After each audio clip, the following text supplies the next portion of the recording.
នេះគឺជាវីដេអូថ្មីលើទឹកដីថ្មីកន្លែងថ្មីស្មាត់ថ្មីយកឆ្ដោក៏កន្លែងថ្មីដែរក៏សួស្ដីដល់អ្នកស្រឡាញ់ការបបកថៃដូចគ្នាម៉ោង4ទៀបភ្លឺហើយបងប្អូនអើយគឺ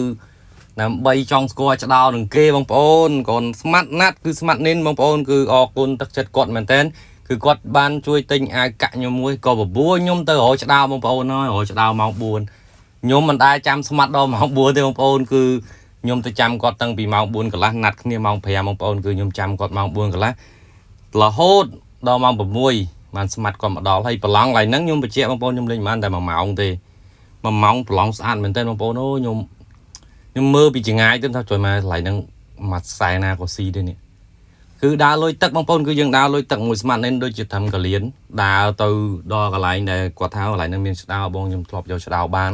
ខ្ញុំជឿស្មាត់បងប្អូនគឺស្មាត់និនគឺខ្ញុំជួបស្មាត់និនមួយគឺក៏អត់ដើរនេះទេគឺប្រាប់កន្លែងណាគឺពិតរបស់គេបងប្អូននិយាយរួមទៅគឺយើងដើរទៅដល់ហ្នឹងគប់និយាយរួមទៅគាត់ត្រាំតែមួយកន្លែងហ្នឹងទេបងប្អូនតែខ្ញុំនឹកឃើញតែមុនដំបូងខ្ញុំគិតតែអត់សូវស្គាល់ភូមិសាស្ត្រខ្ញុំថាអត់ចង់នៅចិត្តគាត់ទេកុំឲ្យថាគប់មកប្រឡង2នាក់ក៏សុខចិត្តដើរបែកផ្លូវខ្លួនឯងមកប្រឡងមួយទៀតគាត់ថាប្រឡងហ្នឹងក៏ខំដែរក៏ពិតក៏ប្រឡងឡើយហ្នឹងក៏ខំដែរបងប្អូនក៏ប៉ុន្តែវាមានលឺស្រឡាញ់ខាន់ទើបខ្ញុំដូរប្រឡងមកខាងហ្នឹងបងប្អូនគប់ណាស់បងប្អូនអូយគប់1ម៉ោងហ្នឹងគប់អត់ដកដៃបងប្អូនដើរបដាគប់បដាដូរនួយជួក៏ដូរអានួយតឡនតនក៏ដូរបងប្អូនអូយតែប្រឡងស្អាតបងប្អូនធ្វើស្មាត់នេះក៏អត់កុហកខ្ញុំទេគាត់ថាគាត់ធ្លាប់យកឆ្ដោបានឡើយហ្នឹងហើយវាខំច្រើនពេលព្រឹកម៉ោង5ជាងម៉ោង6ដល់ម៉ោង7 8ហ្នឹងគឺវាខំបងប្អូនអញ្ចឹងកន្លែងហ្នឹងគឺបានខ្ញុំ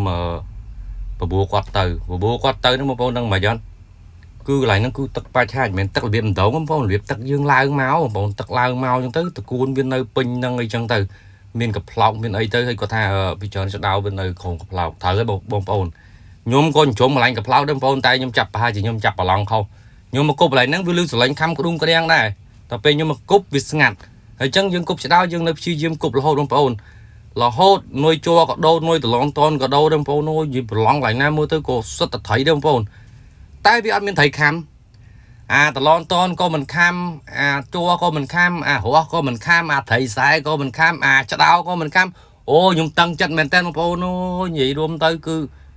ខ្ញុំស៊ូដែរបងប្អូនមិនមែនថានេះណាមួយបញ្ញាប់ផងនេះខ្ញុំដើរទៅបងប្អូននឹងមិនហិចទេគឺខ្ញុំដើរទៅបដាខ្ញុំដើរឡើងទៅច្រាំងបដាព្រួយម៉ោង7យើងត្រូវចូលធ្វើការបងប្អូនអញ្ចឹងគឺឆ្លៀតបានតែ1ម៉ោងហ្នឹងទេបងប្អូនគ្រាន់តែដើរដល់លើមិនទាន់ដឹងអីបងលន់លើក្តាំងមួយថាអូប្រហែលចូលស្មាត់និនបានមកធ្វើបានស្មាត់និនគាត់តេខ្ញុំថាបងចូលស្ដាវមួយអូខ្ញុំក៏លឺចូលស្ដាវមួយបងប្អូនខ្ញុំអារម្មណ៍យើងបងប្អូនថាចុយម៉ាយដើរដូរប្រឡងខុសហ្មងអើយគេនៅមកប្រឡងត្រូវរបស់គេបងប្អូននេះគឺម៉ោង7ហើយគឺយើងដើរមកលើទាំងអស់គ្នាបងប្អូនគឺបំបែកផ្លូវគ្នាដើរលេងម្នាក់មកប្រឡងកន្លែងដើរម្នាក់មកកន្លែងអញ្ចឹងគឺដើរមកវិញដើរបែកផ្លូវគ្នាបងប្អូនគាត់ស្មាត់និនចូលមួយខ្ញុំចូលរយៈគេប្រាប់ប្រឡងត្រូវរបស់គេប្រាប់បានរបស់គេមែនបងប្អូនគឺ2គីឡូ2ខាំស្មាត់និនគាត់ថ្លឹងគាត់ចូលទៅដល់ផ្ទះហើយគាត់ថ្លឹងឲ្យខ្ញុំបងប្អូនហើយវីដេអូខ្ញុំអត់មានអីច្រើនទេបងប្អូនគឺជាប្រឡងនៅខាងកវ៉ាត់ក្រុងអ្នកលឿង